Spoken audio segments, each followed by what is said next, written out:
This is episode 15, Forming Relationships Abroad. What kind of relationship? Wait a minute. What was the song we were singing the whole day?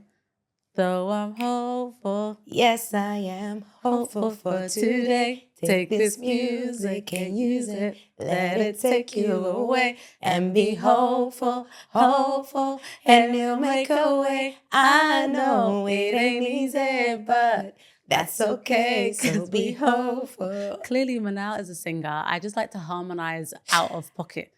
That's the... I have my album signing next week on Tuesday. No, Tuesdays. That was in 1999. In 1999, that was my dream. Hi, guys.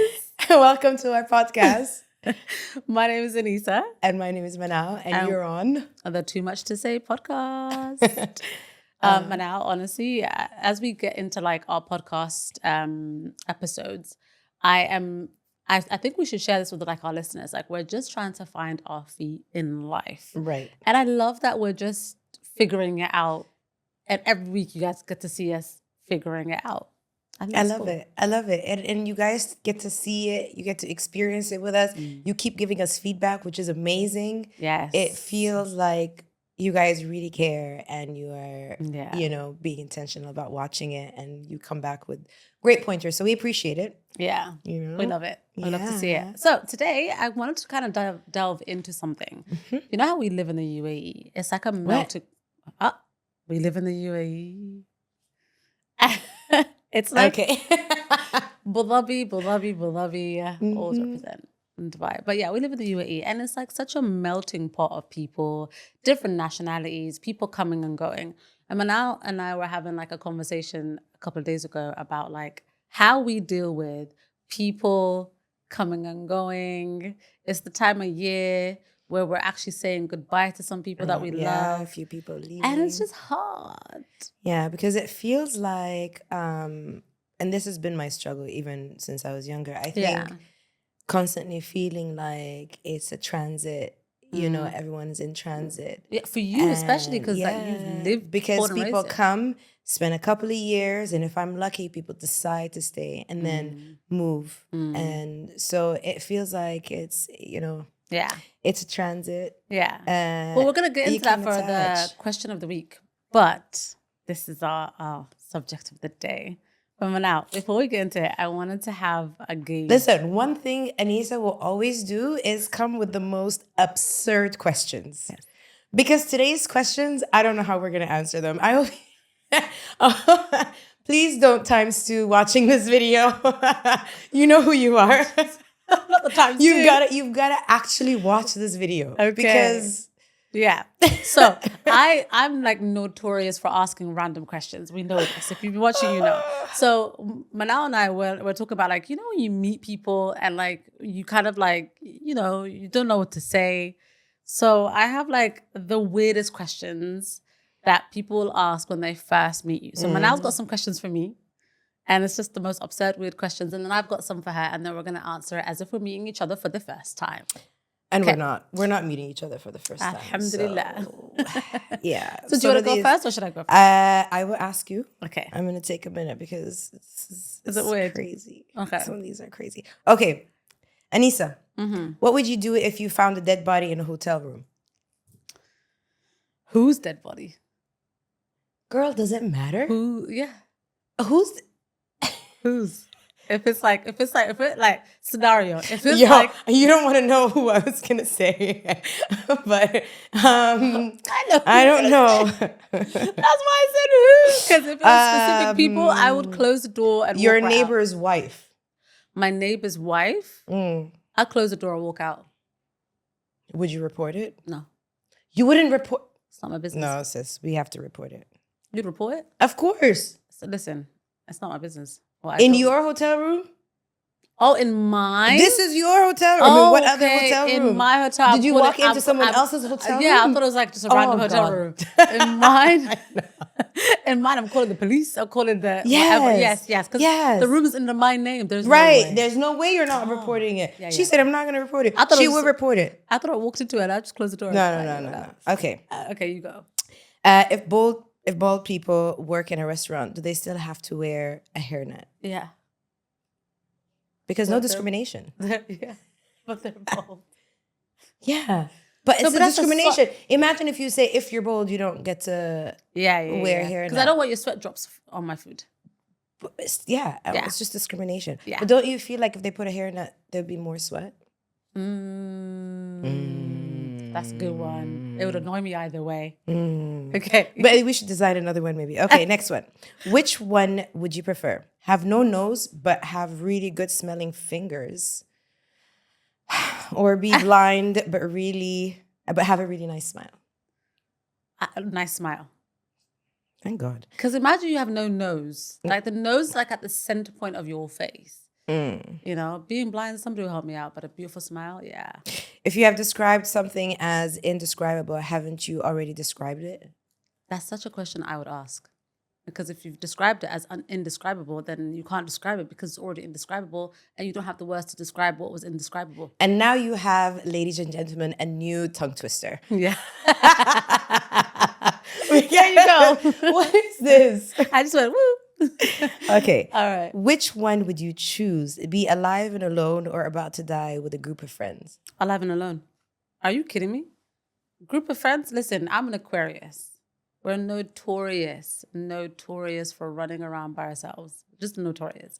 We know a lot of people, but we're very alone. And like we have like a small circle of people, and that's literally the story of my life. I have like 5 or 6 people that I'm like, and this is everybody it. else is like, you're okay. All done with right, the questions? I'm not ready for mine. All right, Manal. Okay. How many pennies do you think would fit in this room? Are we talking Feels. feels? I should say feels. Are we talking psychologically, like physically? No, you are. Or emotionally? I'm talking about physicality because emotionally, whoa. Emotionally, too much to spent, stress out a we've therapist. Spent a lot of money. Okay. But it'd be a lot. Yeah. It'd be millions. Millions? Okay. It'd be millions. All right, baby But it's girl. also kind of like how small things take up a lot of space. So it's, yeah. Okay, millions. Okay, next question. Should a man about to be executed in the electric chair be saved if he already had a heart attack? Plot twist. Has he had a heart attack? Plot twist. I would say, damn, that's like life's Uno reverse. Oh. It really is the Uno reversible. But I think we would question our morals. I think this one's tough because I would say, let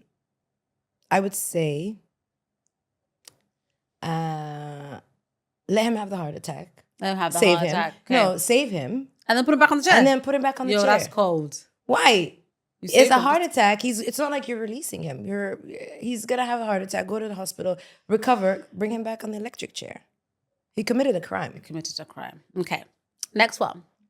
Do you think if anything is possible, it's still possible for anything to be impossible? Babe, these are all tongue twisters, brain twisters. This is really like It's a weird question. This is If anything is possible. I would suppose for something to be possible, you would need impossibility.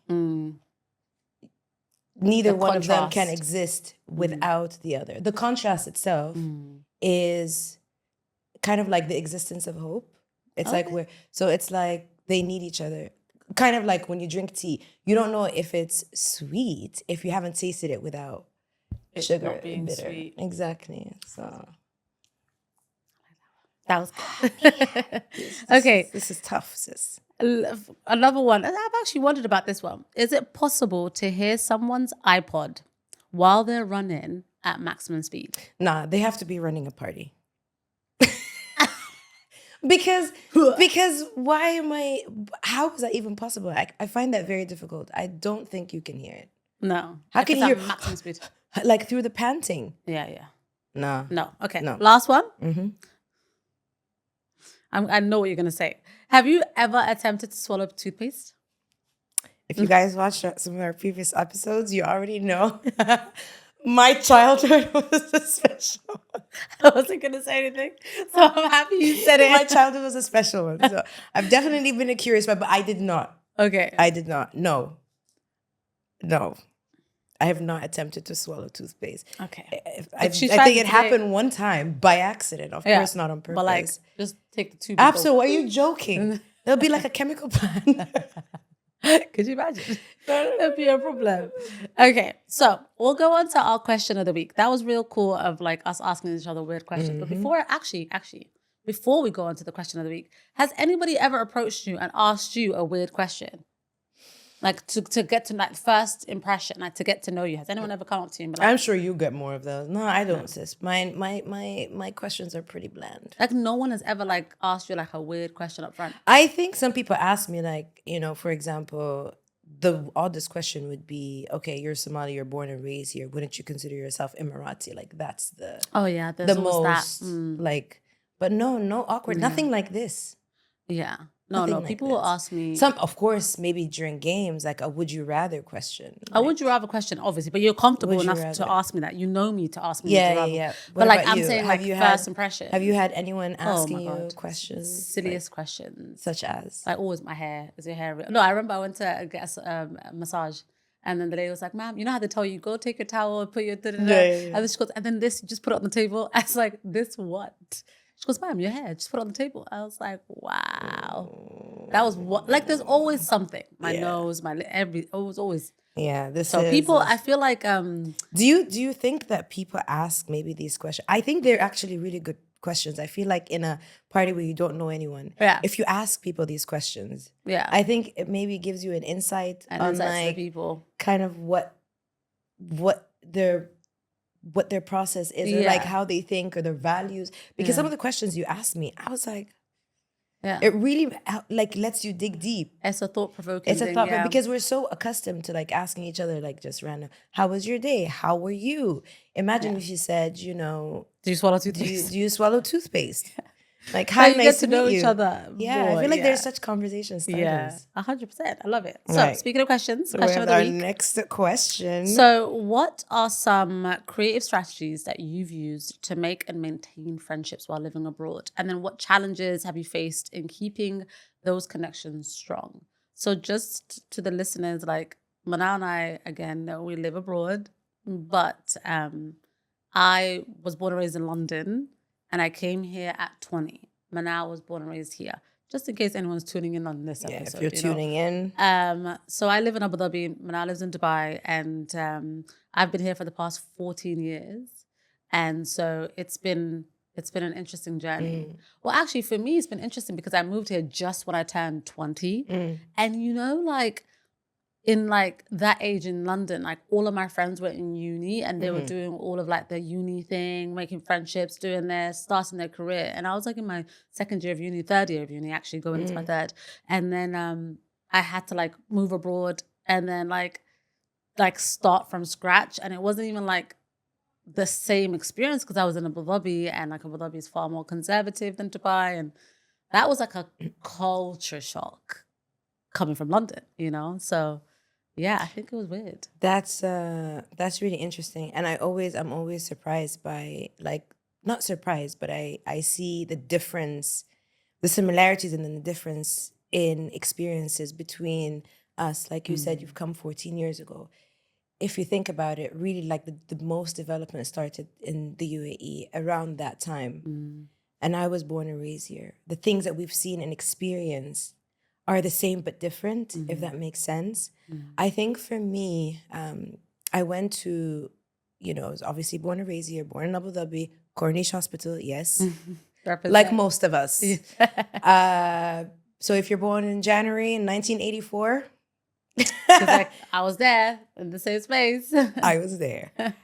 So I think watching how the environment changed and how, like, people have changed. And obviously because of the transit, I feel like only those that have been, have made plans to stay longer are the ones that stuck through. And those are the ones I end up eventually forming relationships with. The friends that I started to make when I first was in school, most of them are gone back home. Obviously in our situation, there's no home. We don't. Yeah. It's like at the time, especially, you didn't know where home was, right? So that had kind of forced me to become more intentional about making friends. But one thing I did early on, maybe not so much now because I'm older and it's easier for me to let go because of let them, like things that you cannot control. But one thing I've done is I've just held on to the moments and the experiences in the moment and in the present, as opposed to thinking about it as like everyone is transit, everyone's going to leave. But early on, I didn't have that that idea. It was having walls up. I was very protective of my space. I was very protective over my my how much of the friendship I want to give. Somewhere in the middle, opened up a little bit, got disappointed, shut back down. And so that's what I feel Dubai being transit or the UAE being transit has done to me. Has done. I wouldn't say it's a terrible thing, but I do say that it's more like it allows you to also explore yourself and how much of what you need from a relationship or how much you want to give into a relationship. But that's just been my experience. And I find this question really, I feel like it's a little bit triggering, you know? Really? Yeah. Why?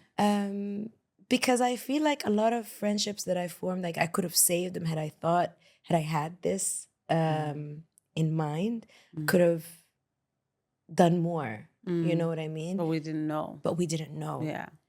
And that's why I love, like, one of the things I love about our podcast is not only are we getting to know each other, but we're also asking each other like thought-provoking questions that expand our mind. Absolutely. Yeah. On so many levels. No, I get it. So what do you do, Anisa? How do you make and maintain friendships while living here, and what challenges have you faced? I mean, for me, it's a little bit difficult because it's like my most strongest relationships are not here. Like my family is not here.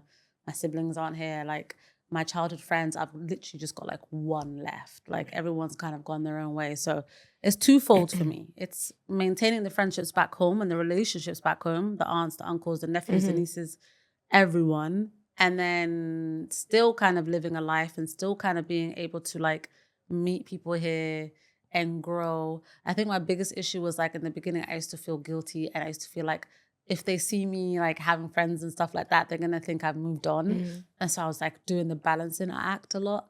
Actually, my first few years, I didn't even have friends. I was just like work, home. And now I think I've kind of gotten into a space where I'm more present in the moment. I'm the friend in the group that's going to take 1,001 pictures. I'm not going to post everything, but I love to like be in the moment, take 1,001 pictures because in a second, it's a memory. And like, I'll send it to the group chat or I'll send it to someone like, oh yeah, remember that day we did this and this and this, or the conversations we were having and how it was all going. Like, it was just such a blessing. So I think sometimes I love like having like those moments, but more importantly, just being as present as possible. So what activities like would you say you would enjoy with your friends, or like what things? So aside from like taking pictures, like things that are more, you know how some people, for example, will say like, you know, we have a thing that we do together. Like, do you try? Is there a thing that you would do with your friends that you feel like that's? I know what we do. Yeah. Well, tell everybody what we do. TikToks. No, I'm kidding. No, we don't even have I'm joking. TikTok. But you know, I was telling you what's this. Our thing? Our thing is coffees and lunch dates. Literally. Like, we're just for simple, 5-6 hours. We're simple babes. We love to just have a random, we just clock out of work, clock out of life. Yes. And we just sit for hours. If we're not physically in the same place, then our phone calls. Phone calls will happen like at midnight. Before we did this, it was like 11 to like 3 a.m. Just we're gonna call it a friendship call. It's a midnight. Deciphering. No one else is like interrupting our conversations. But I think there's two things here. One, I think forming friendships while you're abroad is a bit more difficult, right? It's like there's not a lot to do. Actually, funnily enough, I went to this event yesterday. I can't really talk too much about it. I don't know how much I can share, but I don't know. But I went to this event yesterday. I was invited, and it was primarily, the whole basis of it was people to come and to like meet and to have like-minded people be in the same place and have conversations and just kind of see. It wasn't really networking and it wasn't speed dating. It wasn't anything to do with relationships or nothing like that. But it was just high-level conversations, essentially. But what was so interesting was that the general consensus was that it's really hard to make friendships in Abu Dhabi. Like it's just, and maybe Dubai too, but in Abu Dhabi, it's like a very, everyone is in their thing, you know, like you have your friendship for this, friendship for that. So that's the first one, like really stepping out of your comfort zone, really going above and beyond to actually meet people and then to make time to like see them. And the second thing is like when you're talking about like what do we do with people, I find that I'm the type of friend that will compromise on what they want to do rather than what I want to do. And that's why I'm in so many different pockets of people, like groups of people. Let me explain. Like I have like my work friends, which is like, you know, people are like doing entrepreneur stuff, whatever, stuff like that. Then I'll also have my Emirati friends. And like the group of like Emirati girls that I'm like friends with now, because it's been selective, is we do specific things because I'm cautious of the culture and of the places that they can't go to and of the spaces that they can't be in, you know? So it's like that. Then I'll have like coffees and lunches and, you know, all of this with like, you know, my core. So it depends. What I do really depends on the audience, and I have to be very particular. You know? Yeah.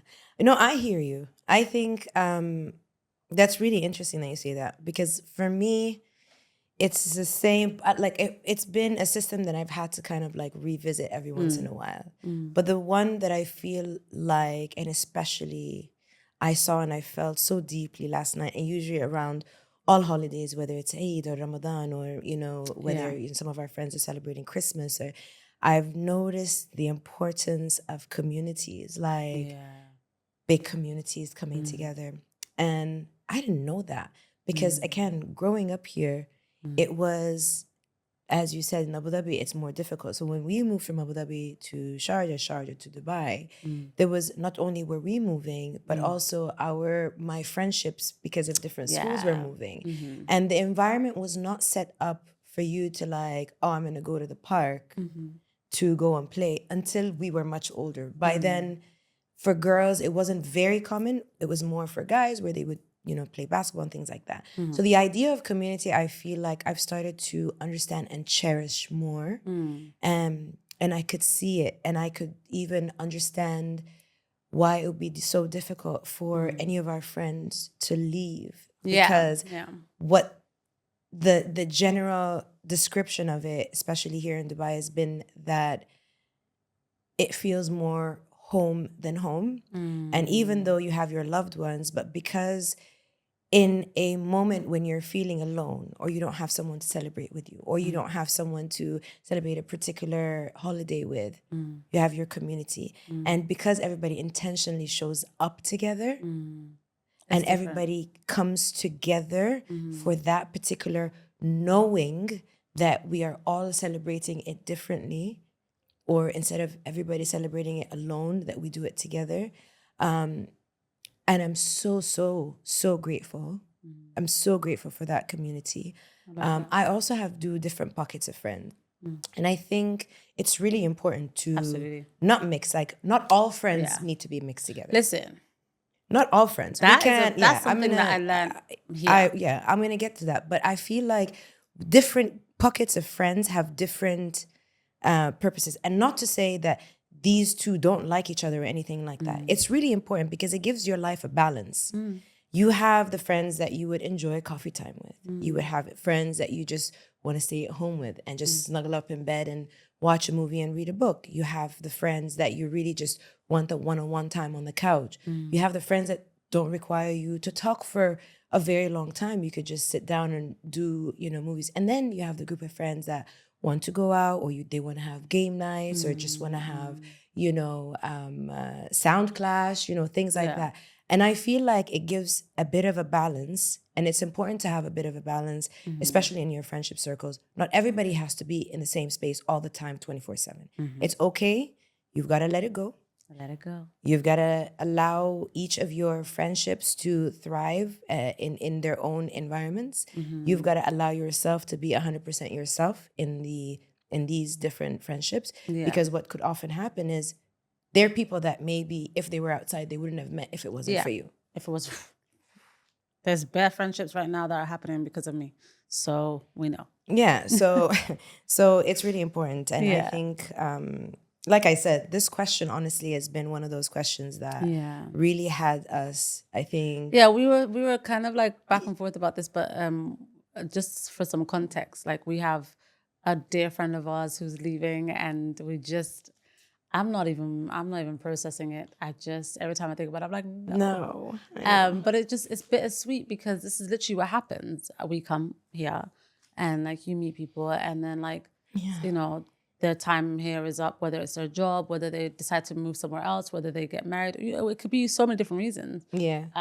So that part is like what we're like trying to process and just kind of have. I think it's not even, I don't think it's only like here in the UAE. I feel like I would really like to hear how other people experience the same thing. Because I know the question is how to maintain or retain friendships abroad. Yeah. But I would be really curious to understand, are we doing the same thing here or are people outside, like let's just say communities in China or in Singapore or like it's in different. The UK? In London is different because it's like every man for its own.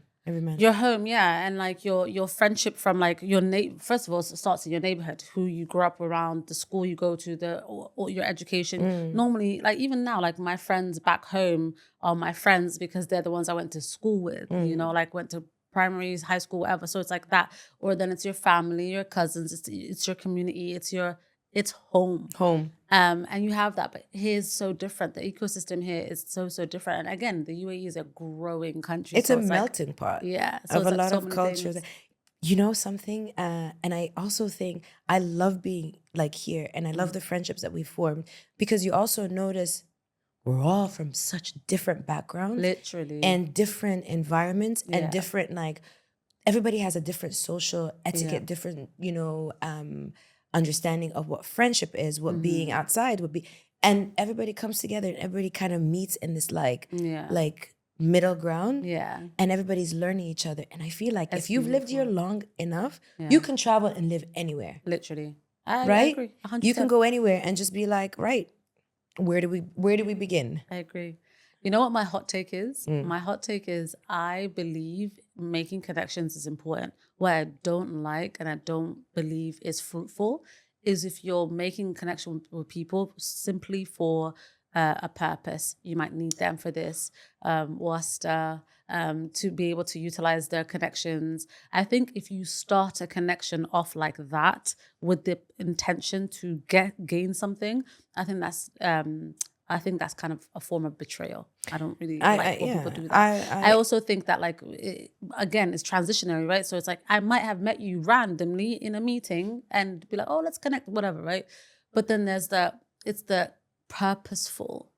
Oh, this person is, you know, they're connected to this person. I have to be their friend. That for me is so distasteful, so wrong, and I don't like that. That one is you're an opportunistic person, and that's exhausting. Because not only do you have to manage your life, not only do you have to manage your friendships, your safety, your comfort, you also have to now maintain a superficial friendship with someone that you would otherwise not be friends with. You cannot call this person if you needed to just vent. You would just call them to essentially just network. Especially if it's like not in the right way, like it's exhausting. I think my hot take would just be intentional about the people that you're connecting with, the people that that grow your soul. And you know, I'm always like, I feel like the spiritual and the one that's like, let's be realistic. But I think just if you're full at the end of that connection, at the end of that discussion, at the end of that meetup, at the end of that hangout, and you're being intentional and you're being the most honest version of yourself, and you're moving from your heart, because listen, I will say this, if you're not moving from your heart, it will, because SHIT floats. So if you're not being genuine, you're not being honest, and you're looking at someone as a way, like a get out, or like as just, you know, to help you build your career or whatever, and or like if that friendship doesn't mean anything, it doesn't fill you, it doesn't help you become a better person. You can't have like we have like conversations that we talk that we have. The discussions that we have are genuinely ones that we walk away from, and we're like, now I know moving forward I can. Yeah, it's such a blessing. So And I get it. I get it's also a little bit of a privilege to have that. But like you said, when you move from the heart, this is what you get, right? If you're not in that space, you're not gonna get that. But I also believe that like I'm a very big believer in like to give. And giving isn't always just like financial or something physical. Your energy too is like if I'm giving you my energy as like if I'm giving you that time and space and it's authentic. You need anything, you come and I can give it to you, and I have it and I can give it to you. Don't take my authenticity as if I'm a fool. Don't take my kindness for a weakness. That is where I struggle with people, because this place, one of the attributes that I feel like the UAE has taught me, and I think sometimes people get it confused, is that the UAE is such a hospitable place.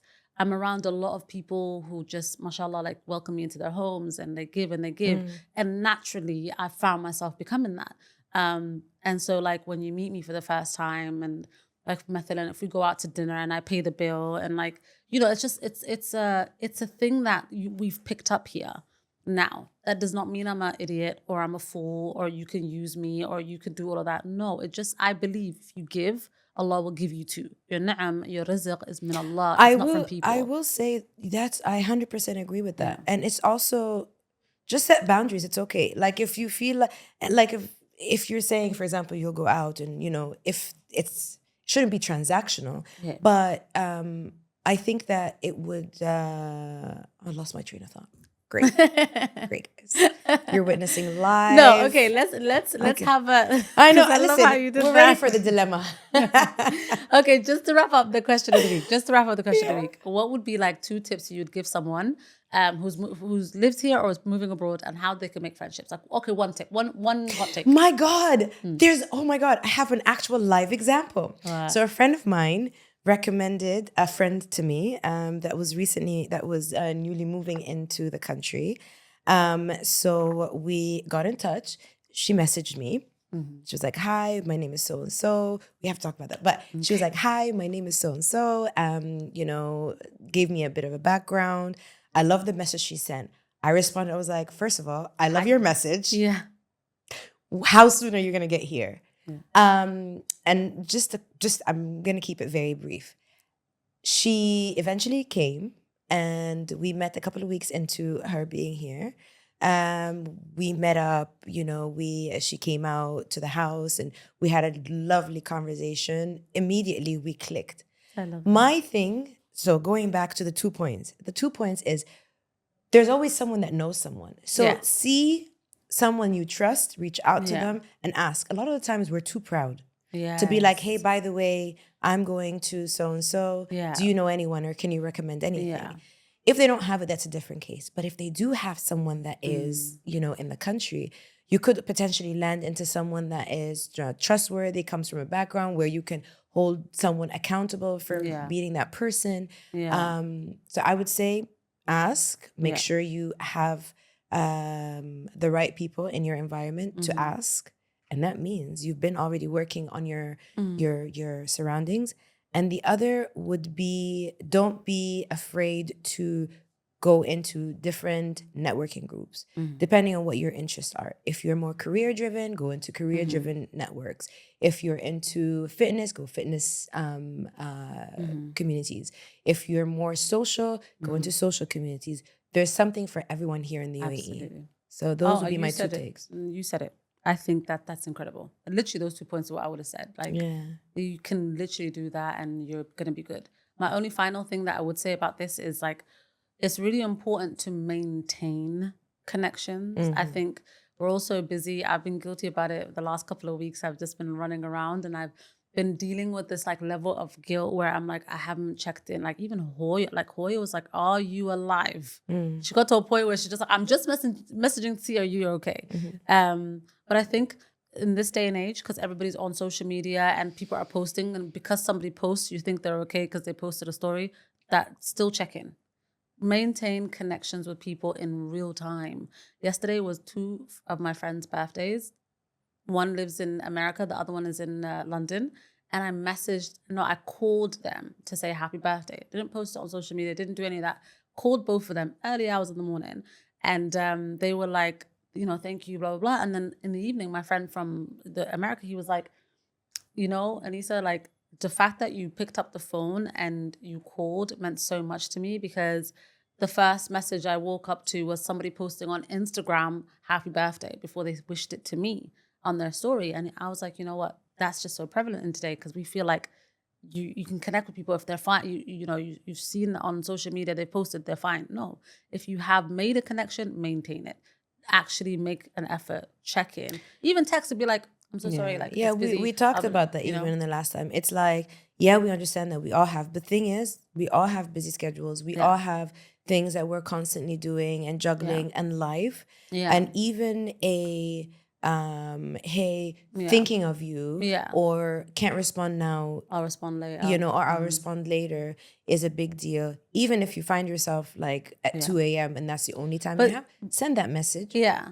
Because the issue being abroad is the different time zones. Absolutely. So it's like I can do things, but it's just different time zones. So yeah, maintaining the connections. Shall we just go on to our You know what dilemma? time it is, guys. You know what time it is. It's dilemma time. Dilemma. Okay, so Manal. Dilemma. I say dilemma. Dilemma. Okay. Manal, so this one's an interesting one. This is, girl said this. She goes, hey ladies, so I have a dilemma. She said, I've been wanting to get married for a few years now, and I think I finally met the one. He's everything I wanted and more. He's Muslim like myself. He prays and reminds me to pray. MashaAllah. I love that. He loves his family and looks after them and has a great job with a high-paying salary. But, however, the issue I have is that I am Somali and he is not. He's from Sierra Leone. But his family is Muslim too. I just know my family is going to feel a type of way about it. How do I get my family to accept this man? Please help. My mom would say, MashaAllah, Mabruk. Well, congratulations. But yeah, he's Muslim and he's coming from the door. He's not coming from the window. Knock.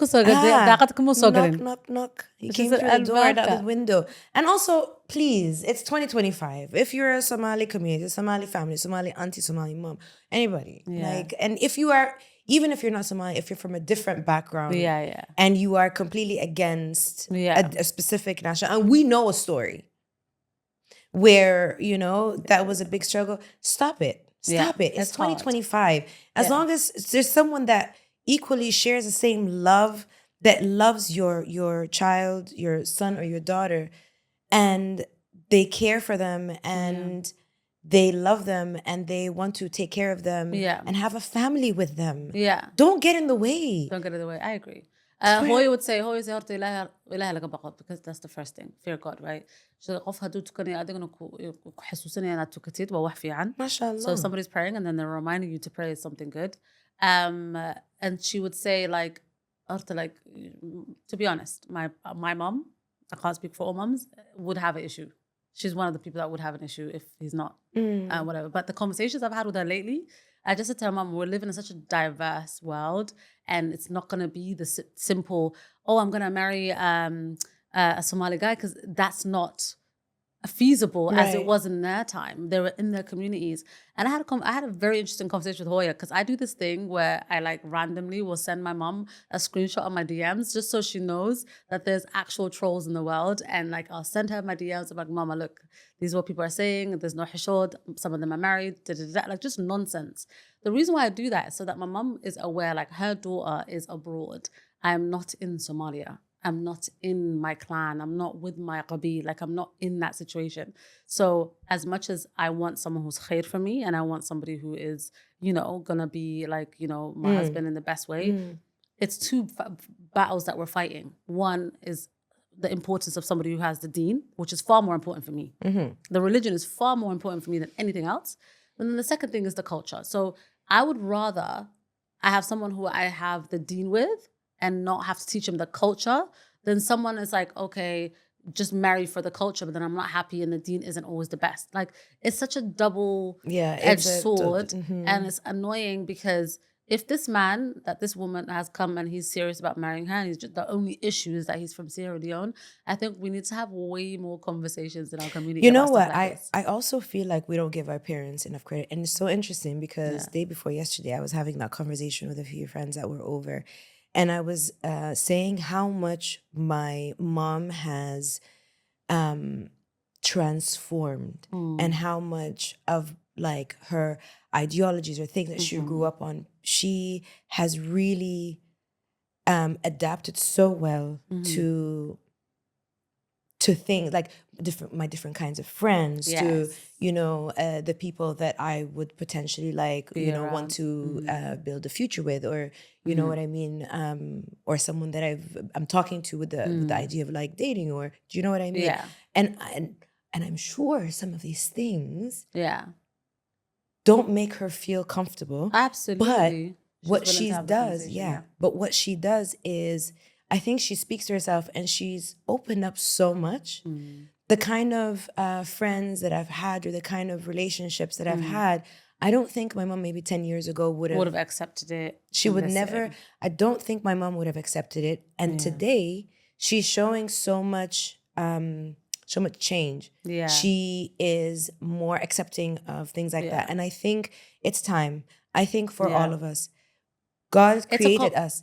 But God created us different tribes and different, وَجَعَلْنَاكُمْ شُعُوبًا وَقَبَائِلَ لِتَعَارَفُوا, which is that we created you different clans and nations to meet and to get to know each other. So just by that, by that example, I think that for the sis, I would say like actual advice for her would be to allow him to go and meet her family. If this is someone she's serious about and wants to be with, then I would say let him go meet the family and like let them like actually have a conversation. If this man is someone you can vouch for, then let him stand on his 2 feet and be someone that they can see is like vouch, like they can see who he is as a man, and give your family some credit. Like it's very possible. All you need to do is be honest.